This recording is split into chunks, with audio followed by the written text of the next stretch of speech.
Hello students, स्वागत है आपका अपने चैनल स्टडी लैब विद रौनक पर। तो दोस्तों, आगामी परीक्षाओं को देखते हुए हम लाए हैं आपके लिए हिंदी के महत्वपूर्ण प्रश्न उत्तर जो आपके लिए बहुत उपयोगी साबित होंगे। तो वीडियो को पूरा देखिएगा, स्किप बिल्कुल मत कीजिएगा। ठीक है। इस वीडियो में यूपीएसएससी से संबंधित सभी एग्जाम और यूपी पुलिस से संबंधित सभी जो हिंदी के टॉपिक हैं वो हम आज कवर करेंगे और हिंदी की यह हमारी सीरीज ऐसे ही चलेगी। तो अपनी तैयारी को बेहतर बनाने के लिए चैनल को सब्सक्राइब जरूर कर लीजिए और यदि सेशन पसंद आए तो प्लीज एक लाइक किए बिना मत रहना। तो शुरुआत करते हैं अपने पहले प्रश्न के साथ, जो कि आपको स्क्रीन पे दिख रहा होगा कि भारत में सर्वाधिक बोले जाने वाली दूसरी भाषा कौन सी है। ऑप्शन है आपके तेलुगु, हिंदी, बांग्ला या उर्दू। तो इसका राइट आंसर हो जाएगा ऑप्शन नंबर सी आपका, बांग्ला है जो भारत में सर्वाधिक बोली जाती है। ठीक है, दूसरे नंबर पे। और पहले नंबर पे तो आपको पता है कि हिंदी है, लेकिन बांग्ला जो है वो भारत में सर्वाधिक बोले जाने वाली दूसरी भाषा है। ठीक है। और कुल जनसंख्या का 8.03% भाग बांग्ला भाषा बोलता है। ठीक है दोस्त, आगे बढ़ेंगे। जो है आपका क्वेश्चन कि देव भाषा कौन सी है। ऑप्शन है आपके हिंदी, पाली, संस्कृत या अंग्रेजी। तो इसका right answer option number C, Sanskrit को हम देव भाषा कहते हैं। ठीक है। और संस्कृत बहुत प्राचीन भाषा है, इसका जो द्रष्टव्य है वो आपको ऋग्वेद में देखने को मिल जाएगा। ठीक है, ये कहाँ देखने को मिलती है संस्कृत भाषा? ऋग्वेद में। चलिए आगे बढ़ेंगे नेक्स्ट क्वेश्चन पे अपने कि ब्रज भाषा किस लिपि में लिखी जाती है। तो आपको बता दें कि ब्रज भाषा आपकी, ठीक है, गुरुमुखी, फारसी, ब्राह्मी या देवनागरी। तो ब्रज भाषा आपकी देवनागरी में लिखी जाती है। ठीक है, आगे बढ़ेंगे अगले क्वेश्चन पे, जो कि आपका सर्वप्रथम भाषा का प्रयोग किस रूप में हुआ। तो अगर हम इतिहास की बात करें तो माना जाता है कि सर्वप्रथम भाषा का प्रयोग सांकेतिक रूप में हुआ है। ठीक है, आगे बढ़ेंगे क्वेश्चन नंबर 6 पे चलेंगे कि भारत की राष्ट्रभाषा कौन सी है। तो ये तो आप सभी को पता हो कि भारत की राष्ट्रभाषा हमारी हिंदी है। ठीक है, और हिंदी भारत में सर्वाधिक बोली भी जाती है। नेक्स्ट क्वेश्चन पे चलेंगे अपने हम कि पूर्वी हिंदी किस अपभ्रंश से निकली है। ऑप्शन है आपके सौरसैनी, मगधी, महाराष्ट्री या अर्धमगधी। तो इसका जो सही आंसर हो जाएगा वो हो जाएगा आपका पूर्वी हिंदी सौरसैनी अपभ्रंश से निकली है। ठीक है, कहां से निकली है फ्रेंड्स? सौरसैनी अपभ्रंश। चलिए आगे बढ़ेंगे, क्वेश्चन नंबर 8 पे चलते हैं कि पद्मावत किस भाषा में लिखी है। तो आपको बता दें कि पद्मावत आपकी अवधी भाषा में लिखी है। ठीक है, और पद्मावत के रचयिता कौन है? तो वो है आपके मलिक मोहम्मद जायसी। ठीक है, मलिक मोहम्मद जायसी ने पद्मावत की रचना की है और हिंदी का सबसे बड़ा महाकाव्य भी पद्मावत है। नेक्स्ट के चलेंगे हम लोग कि भारत की राजभाषा को कब स्वीकार किया गया। आपके ऑप्शन है 14 अगस्त 1950, 14 दिसंबर सन 1948, 14 दिसंबर सन 1949 या 14 नवंबर सन 1949।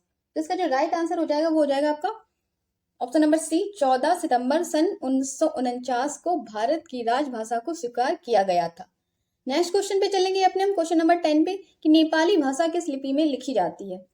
तो इसका जो राइट आंसर हो जाएगा ऑप्शन नंबर ए बिल्कुल सही है, नेपाली भाषा हमारी देवनागरी भाषा में लिखी जाती है। ठीक है, आगे बढ़ेंगे कि हिंदी शब्द की उत्पत्ति किस शब्द से हुई है। आपके ऑप्शन है हिंद से, हिंदू से, सिंधु से या इनमें से कोई नहीं। तो आपको बता दें कि इसकी जो उत्पत्ति हिंदी शब्द की हुई है वो सिंधु से हुई है। ठीक है, सिंधु सिंधु नदी थी। ठीक है, तो सिंधु नदी से शब्द बना सिंधु, और फिर सिंधु से ईरानी शब्द जो बना वो आया आपका हिंदू, तब जाके कहीं हिंदी शब्द की उत्पत्ति हुई है। ठीक है, क्वेश्चन नंबर 12 पे और चलेंगे अपने हम कि संविधान में हिंदी को कौन सा दर्जा दिया गया है। राजभाषा, राष्ट्रभाषा, आर्य भाषा या ए और बी दोनों सही है। तो आपको बता दें कि संविधान में हिंदी को राजभाषा, ठीक है, हिंदी हमारी क्या है? राजकीय भाषा है। चलिए आगे बढ़ेंगे क्वेश्चन नंबर 13 पे, जो कि हिंदी का प्रथम कवि किसे माना जाता है। तो हिंदी का जो प्रथम कवि है आपके ऑप्शन हो जाएंगे चंद्रबरदाई, स्वयंभू, सरहपाद या फिर हेमचंद्र। तो इसका जो राइट आंसर हो जाएगा वो हो जाएगा आपका सरहपाद। ठीक है, हिंदी का प्रथम कवि सरहपाद को माना जाता है। नेक्स्ट क्वेश्चन पे चलेंगे कि पृथ्वीराज रासो किस भाषा में रचित है। तो आपका है ब्रज भाषा, अवधी भाषा या भोजपुरी या राजस्थानी। तो इसका राइट आंसर हो जाएगा पृथ्वीराज रासो ब्रज भाषा में रचित है। आगे बढ़ेंगे, पूर्वी हिंदी की बोली क्या है। पूर्वी हिंदी की बोली है आपके ऑप्शन है कन्नौजी, बांगड़ू, बघेली या बुंदेली। तो इसका राइट आंसर हो जाएगा सी, बघेली है। ठीक है, पूर्वी हिंदी का जो एक रूप है वो बघेली है, और बघेली के अलावा दो भाषाएं और हैं जिन्हें पूर्वी हिंदी मानी जाती है, वो है आपकी अवधी, ठीक है, अवधी और छत्तीसगढ़ी, ये भी पूर्वी हिंदी के रूप में आती हैं। चलिए नेक्स्ट क्वेश्चन पे चलेंगे अपने हम, कि खड़ी बोली को निम्नलिखित में से कहाँ बोला जाता है। तो आपके ऑप्शन है झांसी, कानपुर, मेरठ या अलीगढ़। इसका राइट आंसर हो जाएगा ऑप्शन नंबर सी, बिल्कुल सही है। खड़ी बोली आपकी मेरठ में बोली जाती है। चलिए आगे बढ़ेंगे, कि हिंदी भाषा की मूल बोलियों नहीं है, सॉरी ये बोलियों है, ठीक है, बोलियों की संख्या कितनी है। तो आपके ऑप्शन है 22, 25, 15 या 18। तो इसका राइट आंसर है फ्रेंड्स ऑप्शन नंबर डी, 18 है। हिंदी भाषा की मूल बोलियों की संख्या 18 है। चलिए आगे बढ़ेंगे, कि भारत में सर्वाधिक बोले जाने वाली भाषा कौन सी है। तो इसका तो राइट आंसर सभी को पता होगा कि हिंदी है। हिंदी हमारे भारत में सर्वाधिक बोली जाती है, और दूसरे नंबर पे जो भाषा है वो बंगाली बोली जाती है। ठीक है, आगे बढ़ेंगे, कि हिंदी भाषा का जन्म हुआ है अपभ्रंश से, लौकिक संस्कृत से, वैदिक संस्कृत से या पाली और प्राकृत से। तो इसका जो सही आंसर है वो हो जाएगा आपका, तो क्या हो इसका आंसर हो जाएगा, इसका आंसर हो जाएगा आपका ऑप्शन नंबर बी, लौकिक संस्कृत से। हिंदी भाषा का जन्म लौकिक संस्कृत से हुआ है। चलिए आगे बढ़ेंगे, क्वेश्चन नंबर 20 पे चलेंगे। और फिर से कहना चाहूंगी कि ऐसी ही वीडियो पाने के लिए आप चैनल को सब्सक्राइब जरूर कर लीजिए, और अगर वीडियो अच्छी लग रही हो तो प्लीज एक लाइक जरूर करना। नेक्स्ट क्वेश्चन है, अपभ्रंश को पुरानी हिंदी किसने कहा है। तो इसका ऑप्शन है आपके मलिक मोहम्मद जायसी, विद्यापति, अमीर खुसरो या चंद्रधर्मासर गुलेरी। तो इसका जो राइट आंसर है चंद्रधर शर्मा गुलेरी ने अपभ्रंश को पुरानी हिंदी कहा है। ठीक है, चलिए आगे बढ़ेंगे क्वेश्चन नंबर 21 पे, कि खड़ी बोली का दूसरा नाम क्या है। तो खड़ी बोली का दूसरा नाम आपका ऑप्शन है हिंदुस्तानी, कौरवी, मगही या बघेली। तो राइट आंसर हो जाएगा कि कौरवी खड़ी बोली का दूसरा नाम है। ठीक है, अगर हम कहें तो मूल रूप खड़ी बोली का जो है वो कौरवी ही था, लेकिन जब से इसे मानक हिंदी के रूप में प्रयोग करने लगी तब से इसका नाम खड़ी बोली पड़ गया है। ठीक है, आगे बढ़िए क्वेश्चन नंबर 22 पे, कि राजस्थानी उपभाषा में कितनी बोलियां हैं। आपका ऑप्शन है 4, 5, 6 या 7। इसका जो राइट आंसर हो जाएगा आपका हो जाएगा ऑप्शन नंबर 1, 4 बोलियां हैं। ठीक है, आगे बढ़ेंगे, जो कि अंतरराष्ट्रीय मातृभाषा दिवस कब मनाया जाता है। इसका राइट आंसर है ऑप्शन नंबर 1, 21 फरवरी को मनाया जाता है।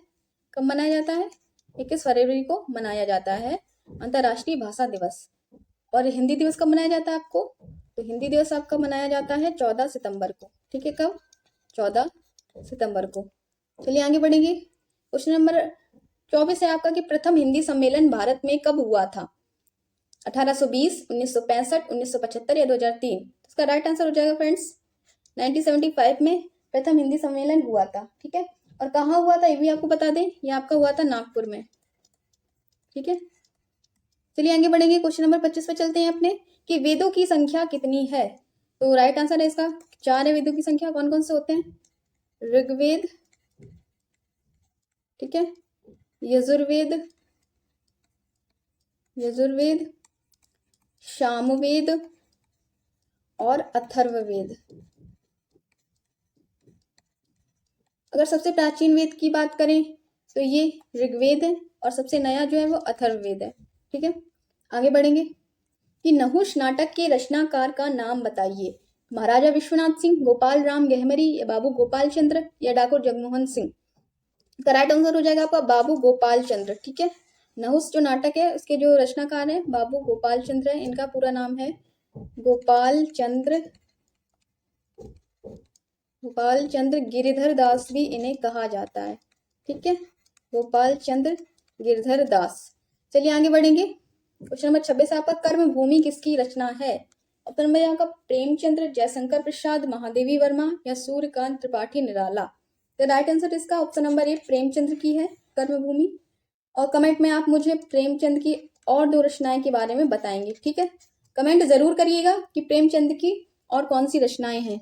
आगे बढ़ेंगे, परीक्षा गुरु उपन्यास किसका है। तो ये है आपका लाला श्रीनिवास दास। इसका जो राइट आंसर है वो लाला श्रीनिवास दास है, और परीक्षा गुरु उपन्यास इन्हीं के द्वारा रचित है। ठीक है, आगे बढ़ेंगे, क्वेश्चन नंबर 29 पे चलते हैं, कि सूरज का 7वां घोड़ा किसकी रचना है। धर्मवीर भारती, मोहन राकेश, महादेवी वर्मा या जयशंकर प्रसाद। तो धर्मवीर भारती इनके राइट आंसर है। ठीक है, सूरज का सातवां घोड़ा धर्मवीर भारती द्वारा रचित है। आगे बढ़ेंगे, क्वेश्चन नंबर 30 पे चलते हैं। गोदान किसकी रचना है? सुमित्रा नंदन पंत, रामधारी सिंह दिनकर, माखनलाल चतुर्वेदी या मुंशी प्रेमचंद? तो इसका जो राइट आंसर है आपका क्वेश्चन नंबर डी है, आपका ऑप्शन नंबर डी बिल्कुल सही है, मुंशी प्रेमचंद। ठीक है, गोदान आपकी मुंशी प्रेमचंद द्वारा लिखी गई है। फ्रेंड्स आगे बढ़ेंगे। आगे आपका है कि क्या भूलूं क्या याद करूं। तो इसका जो है आपको आंसर कमेंट में देना है। ठीक है, ये आपके कमेंट के लिए मैंने आपको ये क्वेश्चन दिया है, कमेंट जरूर करिएगा। अगर आपको पता है तो आप बताना कि क्या भूलूं क्या याद करूं, ये जो रचना है ये किसके द्वारा रचित है। ठीक है फ्रेंड्स, तो प्लीज कमेंट करिए, लाइक करिए, शेयर करिए। तो ये थे आज के प्रश्न हमारे। तो अगर आपको सेशन पसंद आया हो तो प्लीज लाइक जरूर करना, चैनल को सब्सक्राइब करना। और हमारा ये कोशिश रहती है प्रतिदिन की हम आपके लिए अच्छे से अच्छा स्टडी मटेरियल है वो आप तक पहुंचाएं। ठीक है, तो धन्यवाद और अपना ख्याल रखिए। फिर मिलते हैं एक नई वीडियो के साथ। नमस्कार।